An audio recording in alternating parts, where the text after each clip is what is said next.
This copyrighted telecast may not be reproduced, retransmitted, or used in any form without the authorized written consent of NASCAR Broadcasting. NASCAR would like to thank all of our loyal fans for your continued support, and we hope you enjoyed today's broadcast. But it's been relatively, we all got to spin and turn. Andy, we've got a problem with TJ Bell in the 7. That brings out our first caution, as TJ Bell was one of the fastest trucks on the racetrack up to this point. Yeah, TJ had a great run going. It was up to the 13th position. He's sideways right there with Terry Cook. Looked like he might have tried to move up in front of Terry Cook and possibly didn't have him cleared. And we've seen that happen a couple different times. Welcome back. Yellow flag in the air for the second time tonight. The Ford Power Stroke Diesel 200 slowed because of the 16 of Brian Scott getting turned around in turn number 4. So as he goes sideways, the smoke rolls out. The caution flag comes out once again. See Brian up on top of the racetrack, gets a little nudge from Donnie Lee in the 71 truck. Around he goes, no contact with the outside wall, smokes up the racetrack. We're in the middle of staging combat and problem up on the wall. The 09 gets way up, almost onto 2 wheels and almost over, and that brings out our 4th caution of the night. That's a situation where you run out of racetrack. There was so tough, so many trucks coming off that corner. This is a very narrow racetrack. Brendan Gaughan's a lap down. He doesn't want to give up the spot. He's gained down on the inside, and he's counting on someone else to lift. He said, I'm not lifting. I've got the line here. I'm the first guy on that is a lap down. I'm lined up to get this lucky dog. I'm not letting off, and it caused a crash. Part of Bobby East's crew right there. What a great run Bobby had going. You see some damage there and something dragging on the left front corner. You see the splitter dragging the racetrack. Do that okay. See Brendan, he's shoving up on the 4. The 4 gets into Todd and just gets out of control, and that sends Bobby East into the wall. Yeah, the 4 just had to chase it up the hill after the contact, and then when he went up the hill. Green flag just coming back out. The field goes onto the backstretch, and Justin Marks gets turned around. He's sideways on the backstretch. That will bring out our 5th caution of the night. And Brian Scott is one cat that was happy to see that caution. Is he the guy? He's the guy. He's the dog? He's the Aaron's lucky dog. He'll get to drive around. You know, he got off to a terrible start in this race, but had gotten that truck pretty good. And that's what I love about the Aaron's lucky dog. Pulling the longest line. Michael Annette down on the bottom of the racetrack. He gets into the side of that 9. And I bet you the 9's thinking, what was that all about? Yeah, he was running the preferred groove there. The 9 was just minding his own business, and he got run over. Those guys raced together last. Chad McCumbee. That's all we've seen the last 100 laps. Those guys. Oh, he's got a. Oh, into the wall goes Chad McCumbee. Hard hit by the number 8, and that brings the caution out once again. He looks like he blew a right front tire getting down into turn 3, and what was a terrible, turn 2. What was a terrible break for Chad McCumbee.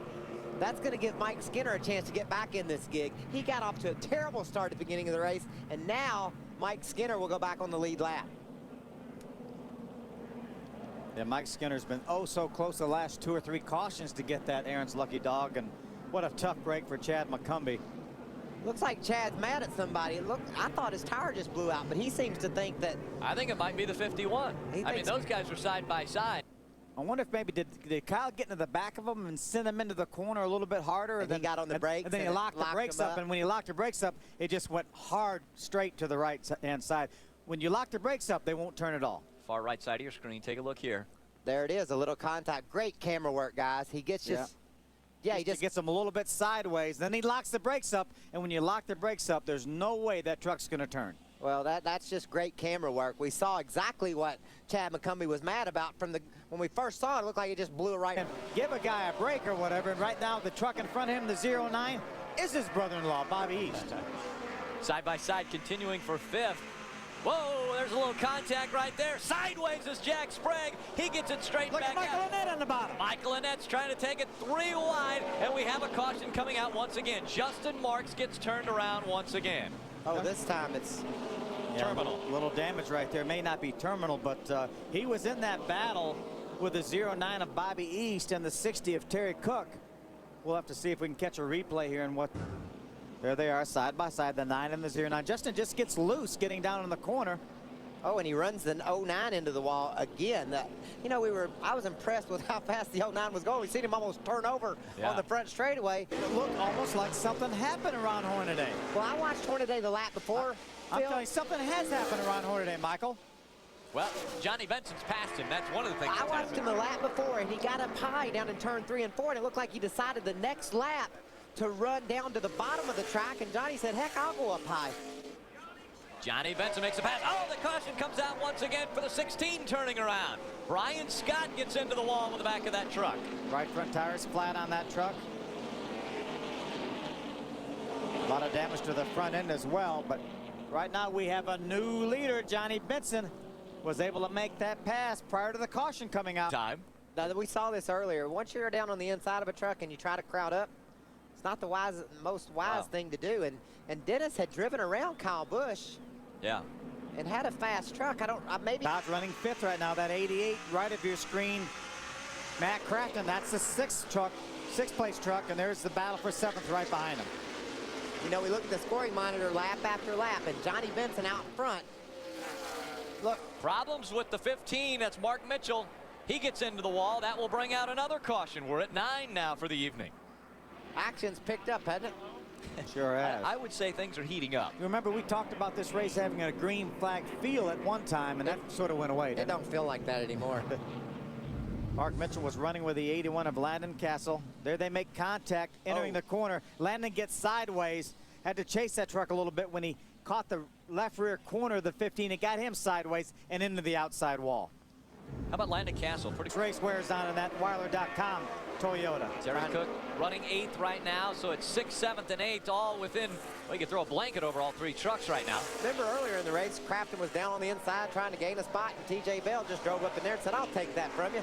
Now Craftsman's saying, well, what the heck? Right away, he gets turned around and into the wall. Top Bodine goes. They start to spin behind him. More contact. That's Jack Sprague. Terry Cook got turned around too. And Colin Brown in that Conway Freight number 6 is involved. Big crash over in turn 2. See Terry Cook right there trying to get going. There's Todd moving. You see all the damage. You see left of your screen, the truck lid is up on that truck. They all drive away. A lot of damage to that front end of that Conway Ford right there. Colin Brown. It looked like the 88 of Matt Craftsman gets into the 30. He just gets, you know, he just tried got loose and had to chase it when he did. He got into the 30. The 2 of Jack Sprague gets into Terry Cook. Then it just closes up. Todd comes off the wall. Terry goes up the 6, and the 2 had absolutely nowhere to go. And you know who's had some up? Oh, problems for Michael Annett. Annett spins as he turns in front of the field. A big plume of smoke just in front of about 20 or 30 trucks. Really, Michael Annett was running in the top 5. He gets turned around. The field has to stop behind him. And that brings out our record-tying 11th caution. And we're closing in on the final laps of this race. I'm sure this will be a quickie yellow. Michael, don't do this to me. We're going to have a restart, and Ron Hornaday is going to be right back on our bumper. So this is a caution Bill Davis did not want to see, especially when you think of the fact that his truck brought it out. You know, when Kevin Harvick comes to Indy, he ups his game. He is always a player over there at the Brickyard. And now here we are at Indy. He's seeing his truck with a chance to win this race with just a couple of laps to go. 2 laps remain. Just over a mile of racing from O'Reilly Raceway Park. Green flag back in the air. Here they go. Johnny Benson, Ron Hornaday. Crawford slows. He moves to the inside. As Crawford drops back, Eric Darnell takes over 3rd. Matt Craftsman moves up to 4th. 2 trucks, and they're separated by 2 truck links as they go into 3. Adam, what's going on with the 14? Under caution, he said the motor won't run, and he just came on the radio and said we have a problem with the carburetor. So issues with the 14 are going to take him out of the top 5. 1 lap of racing to go. Hornaday down on the bottom of the racetrack. He's trying to make a race of it. Johnny Benson still up on the high side. He leads him down the back stretch. 1 more corner for Johnny Benson. Johnny Benson's going to hold on to the bottom of the racetrack. Ron Hornaday charges in just a bit too hard, and that will wrap it up. Johnny Benson will now have a win from O'Reilly Raceway Park.